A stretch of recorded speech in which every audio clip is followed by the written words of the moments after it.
go tonight.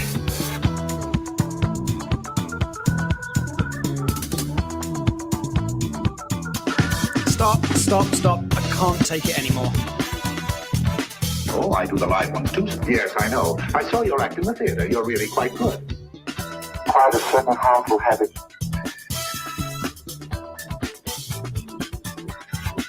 Stop it now, I'm leaving. Hello and welcome back.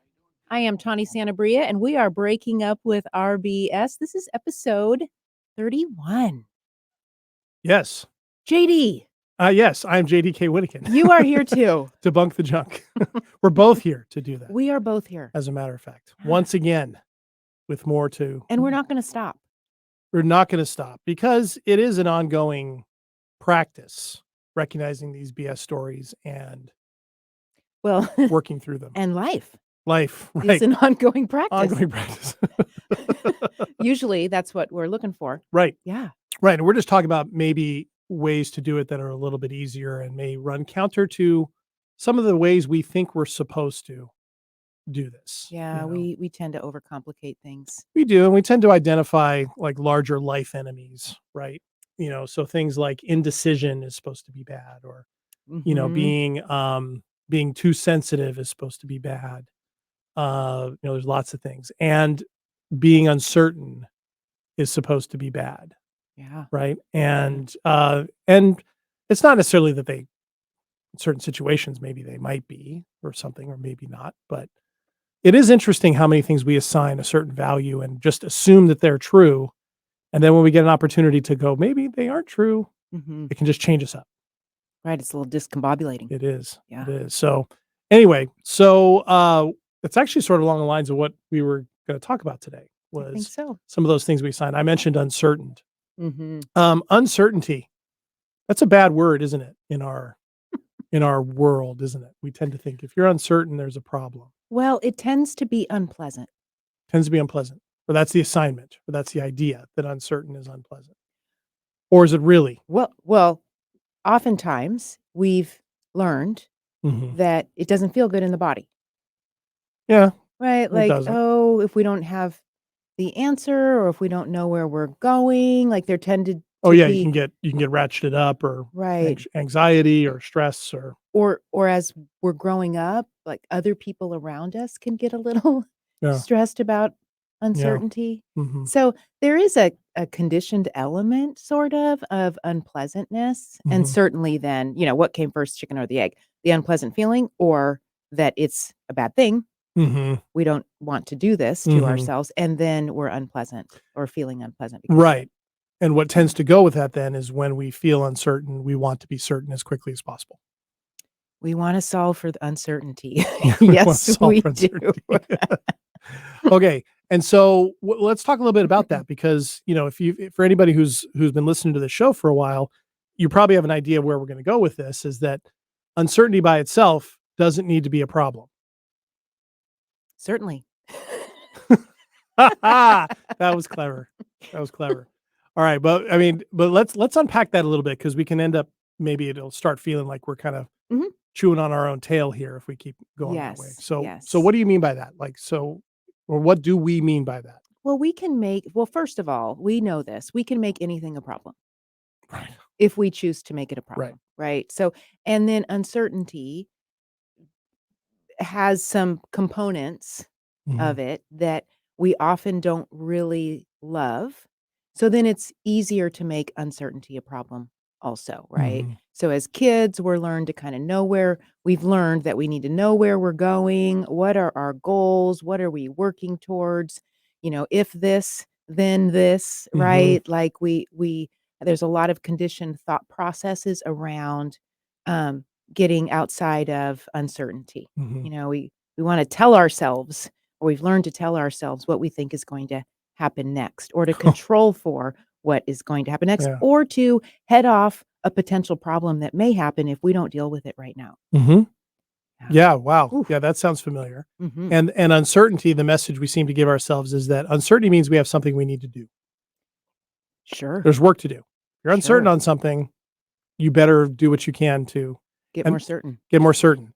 And it's everywhere, isn't it? I mean, it's that kind of messaging comes at us from just about everywhere. It's probably the engine that drives most television programs. For example, some element of uncertainty, right? Mhm. Uncertainty about the stock market, so you better do that. Yes. Or uncertainty about a relationship, I better do this or control that, or Mhm. uncertainty about where I stand in life, a midlife crisis. Mhm. And so my point, I guess, is that when all this stuff comes at us from all these different directions, it's pretty easy to internalize that as a normal thing. And it's a Mhm. problem. So therefore, when you feel this, because you see everybody else on TV do it, or everybody else is talking about on social media, they need to do something, Yeah. then you feel that it's just what it's supposed to be. And what we're suggesting here is that by itself might be a BS story. Or just a pile of BS. A pile. A pile. It Okay. feels See, I like a was being pile. generous and you were Yeah, like, no, "No, I'm just pile it gonna on." go for it. Let's just get real, right? So Okay. right. So that's the problem. We're trying to control for a lot of things in our life. When we're uncertain. Yeah. Or It just in general. and just in general, right? And certainly uncertainty can be a part of that, right? Mhm. There can be a lot of other parts, but today we're talking about uncertainty, right? Mhm. And then it can be stressful too because we like to know if we believe we know or can control for what's going to come next. It gives us a false sense of security because we think, "Oh, well, I know what's going to come Mhm. next. So I don't have to worry about that." Mhm. And so it calms us for a hot second. For a hot second. Yeah, Right. exactly, for a hot second. Doesn't mean we actually know what's coming next, Mhm. and doesn't mean we're not going to derail when what we thought was coming next doesn't, Oh, yeah. right? Yeah. And it's so interesting that we tend to call that like, um, kinda going with our gut, but I don't think that's overthinking something and I've felt that way before. Okay, I'm gonna anticipate these 3 possible outcomes or whatever, and then I'm decided on them and I have that hot second Mhm. until I think of some other thing that I hadn't thought of before.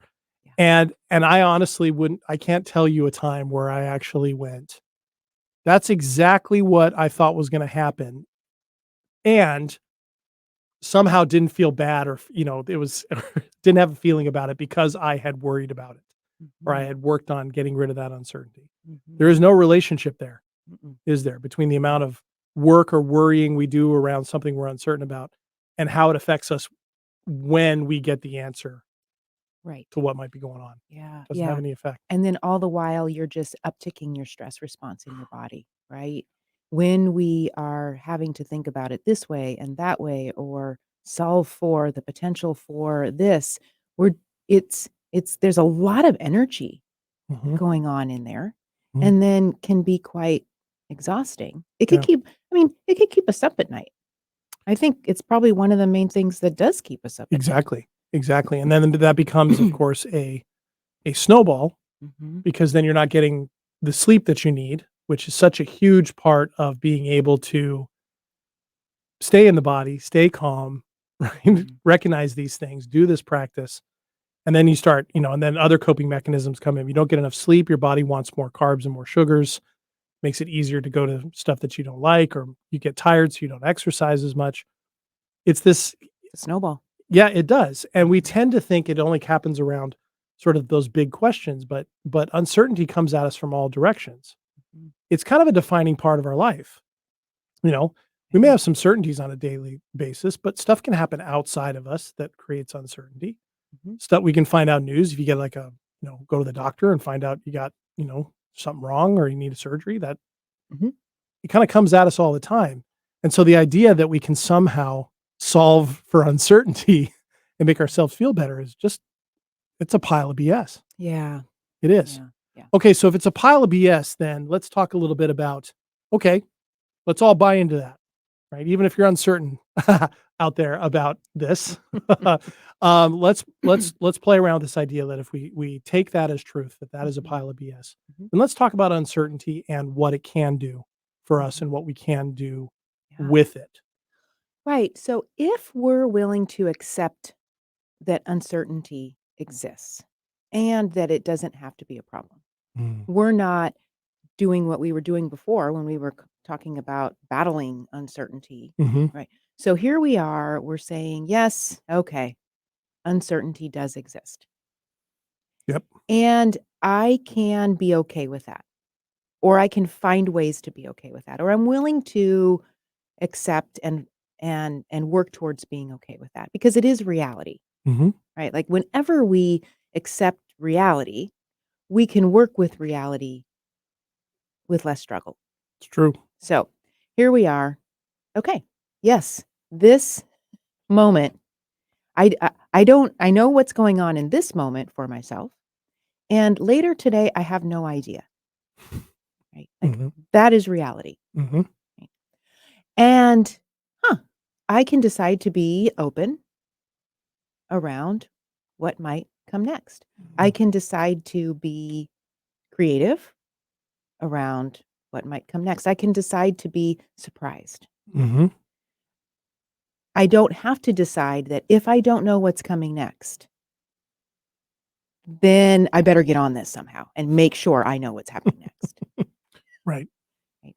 I can be here right now and open in my safety system of the body Mhm. where I'm not stressing myself out, kidding myself that I can predict the future, revving things up, Mhm. but it's choice. Yeah. Yeah. It is, and the very idea of uncertainty being an okay thing. Mhm. I mean, in my own case, that was a new idea, until not, a couple years ago. And so, for anybody out there who's kind of wrestling with that, I get it, right? Because it is something that we have learned we're not supposed to tolerate, right? If it happens, you're supposed to do something with it.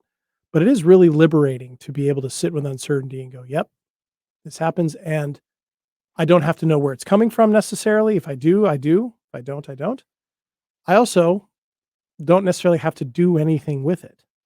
What am I open to instead? And what I have found is that when I'm open to it, whether it's uncertainty or anything else, whatever happens in my day that I'm not expecting or wasn't part of the plan, it's much easier to roll with it when I'm coming from that place of openness and having accepted that, yeah, because even the best laid plans, right?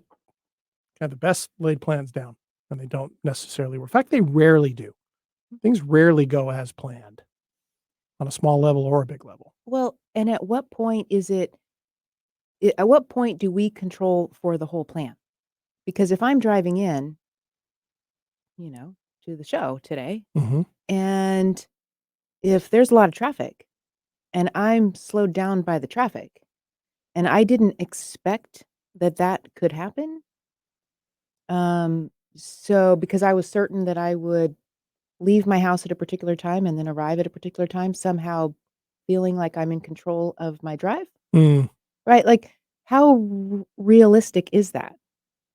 Right, it's not. It's not It's realistic. not. So, accepting reality Mhm. is a great first place to start. Right. And uncertainty is reality. There's no other way to live our life. We Mhm. can't control uncertainty. Mhm. It is here to stay. Yeah, So, making it unpleasant, right. deciding that something in real life is we're going to make this unpleasant all the time. Right. Why would we do that to Because in the ourselves? present moment, there is no way to be certain about what will happen because we do not have control over all the It's not possibilities. It's possible. not possible. Yeah. So, why set ourselves up Mhm. to teach ourselves and relearn and reshare with the younger generations that come? Why do this to ourselves? It's true. Well, using your example of getting in later than you thought, that's happened to you before where you've gotten hung up in Yeah. traffic. You walked in like 10 minutes before we were recording. Mhm. It would have been a whole different experience recording if that uncertainty you were so, keyed up because of it. Mhm. But, you know, it happens. I have no control. And we both had that mentality. All right, it'll be fine. Mhm. And of course it was. But you had to decide to Yes. be okay coming in here with that and not getting our normal routine. Right. And I had to be okay with that. Yeah. I had to be open to that. Okay, we're not getting the normal, our last minute, our last talk before we go on the air kind of thing. Yeah. Yeah. Mhm. So big or small, this is a thing. Yeah. This is the thing. Every day there's uncertainty. Hmm. So what do we do with the big ones? The big uncertainties, Oh the man. collective uncertainties, right? Hmm. Hmm. Yeah. What the desire to know what will happen next, or the need to control what will happen next, or the need to do something in response to something, particularly on the big stuff, you know. Uh, and this is always sticky, right? Because when big things happen, they do matter, Yeah. right? They do matter. Whether we're talking about a big news event or big personal news has happened, something difficult. Usually it's the difficult things, right? The things that freak us out. Mhm. Uh, we want to do something, we want to understand. And so much of what we end up doing, it seems like, is we gorge on information. We want more and more information. You know, uh, if we get a bad health diagnosis, we dive into learning more about it. And that's by itself not bad. Or when something big is happening in the world, or, in the country, and we want all the information. We want to, sit with it, blah, blah, blah. We take it all in, take it all in. Uh, but there seems to be an idea in there that the more we do that, the better we'll feel. Mhm. And I don't think that's true. It I doesn't mean that not knowing anything is okay. I mean, but I don't know. Maybe it depends on. what do we do the more we know, what do we do? Mhm, I don't know. Why if the more we know actually leads us into a decision-making process that allows for us to be in control of something around our life, mhm. then maybe you talked about illness, Sure, right? So we get this information about an illness. Okay, might be important to find out some more information. sure. Yeah. And what changes do I need to make, or Yep. what Mhm. are my treatment options? That's the good kind of information. Yep. And that Yep. can lead to doing good things with it. Right. Completely. And certainly we could go overboard there too. Right. And but the big news things that come up, Oh, man, yeah. um, there's an endless amount of information. Like, when does the information ever stop? Like, when do we know I have enough information now? Have to decide that. Right. Right. And But there's such an onslaught of it coming, and it comes so quickly, yeah. and it comes in such small pieces that it's easy to say, "I don't have quite enough yet." Right? It's like, "Oh, but something new might happen, in the next hour." Right. So that was my question. Like, Mhm. when do we really know that we have enough? Because life moves on. You never really do know. You don't know. You never really do know. And for me, what I've had to do with that is I've had to, with the news anyway, is I've had to make very conscious decisions about how I consume it. And this isn't necessarily anything new under the sun, but coming from, people talk about all the time in mental health, don't overwatch the news, Yeah. when things are stressful. But from our vantage point, I think it's particularly important to talk about it because we're talking about and trying to stress that the body is a storage vessel for everything that comes into us, whether we're eating something, drinking something, thinking something, or feeling something. Our body is the repository for it. Mhm. When we pull all this information and we think our brain is doing everything that it needs to do, and that'll give us everything we need, we tend to ignore the fact that that has bodily consequences. So for me with the news is I don't watch it. Mhm. I read it. And I'm very selective about where I read it from and when I actually read it. I don't read it first thing in the morning. I don't read it last thing before I go to bed at night. And if I do need to watch something or feel like I need to because it's an important thing, I might, but I might not because you know what? What's that going to give me? Right. And when it does, usually what happens is in that quest to understand what's going on, I get ratcheted up Mhm. because the very definition of that kind of news is something unexpected, something rough, something challenging, something important, quote unquote, is going on. It's far too easy. Mhm. And I'm Yeah. kind of wired to, my own academic career was about getting more information. I Mhm. like to know more stuff. So having to step away and be very selective because I know it will never stop Mhm. has been huge for me. And my body thanks me on a daily basis for not doing that. Yeah. Yeah. And all the while, I think that the what what's causing that is uncertainty, Yeah. right? Like we feel like, okay, if we just know a little bit more, this thing will make sense, Mhm. and then we'll know what to do next. Or who to blame, Yes. or who to support, Mhm. or who to advocate, or who to write, or who to call, you know? Yes, yes. Yeah. Yeah, and it's almost like we feel this need where we have to do that. We have to have that so we know whatever it is. Yes, and that's the part, that keeps us in a chronically stressed out state because we don't ever really get to that place. We don't ever Mhm. really, especially with the big things. Yeah. We don't ever really get to a place of, "Okay, like, now this makes sense, and now I can do this, or I can believe this," Uh-huh. right? We don't really ever get there, but we keep trying, and we're losing sleep, Mhm. and we're eating a bunch of junk food Or or arguing with whatever. people. We're coping, yeah. Mhm. We're coping in ways that a chronic stressed out state, we're usually coping in ways that increase the stress. Yeah. Yeah. Yeah, and then, again, talking about the snowball effect, inevitably are doing things to the body that aren't helpful. Mhm. Depriving it of sleep, you know, putting stuff in it that isn't the best for you, whether we're talking about food or something else, uh, and then, of course, that compounds and compounds and compounds, and, Yes. um, there's an old line some actor said somewhere about treating my body like it's a taxi cab, you know, it's, and it's very vivid for whatever reason, but that type of thing, and yet we seem to be willing to make that trade-off if in our minds we can get the information we need so we know what to say, what to do, what to believe, what to advocate for, and that never stops. And me just talking about it right now Mhm. is exhausting me. I Yeah. can feel it. Mhm. Can feel it. And that's the thing I think that one of the reasons why we do the show is to stress that our bodies are not just a part of this, they're integral to the not just how we frame things and how we approach things and how we understand reality, but the effects of that as well. So if we're accepting uncertainty as real, we reduce the stress, we're more open. It's actually helping our bodies, which then helps our brain and helps our mind and helps all those pieces. And yes to all of that.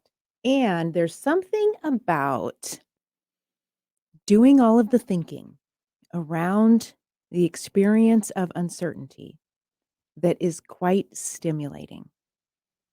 Yes. It it it it it makes us feel energized. Mhm. It makes us feel like Mhm.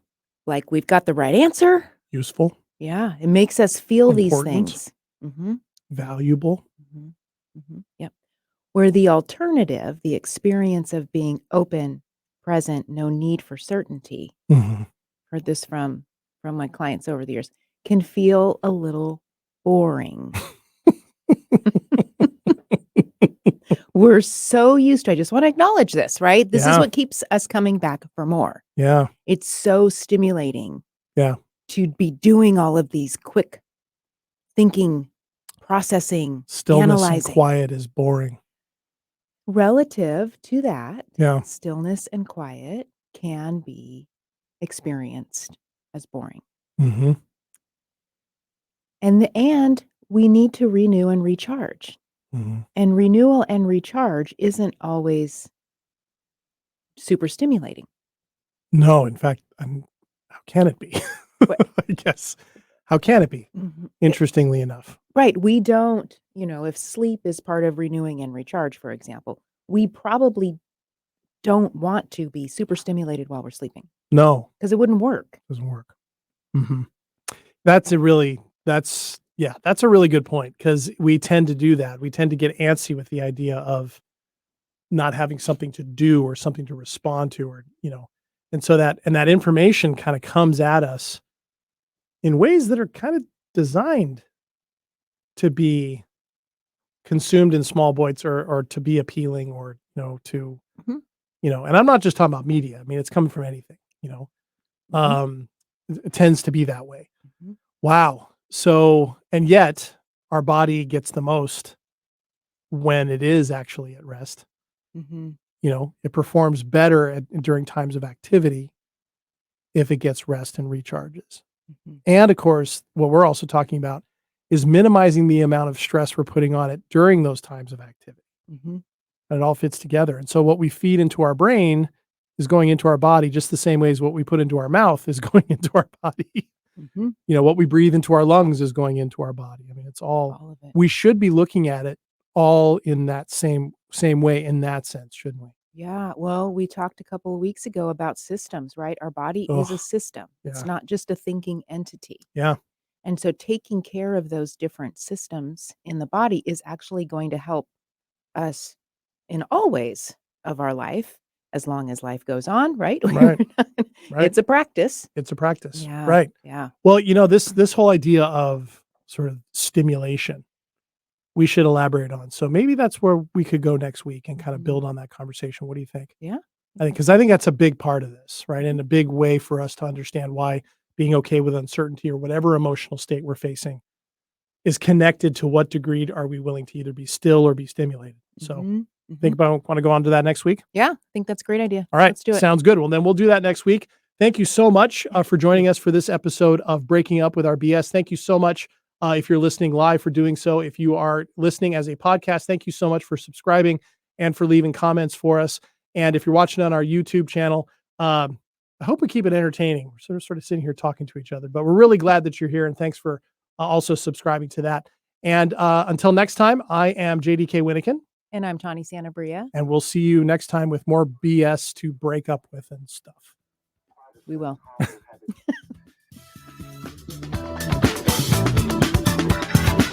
Stop it now, I mean it. I don't think he felt anything after the crash. Who's that Janio? I'm in my groove. Here we go. Break a friend. I need it up front.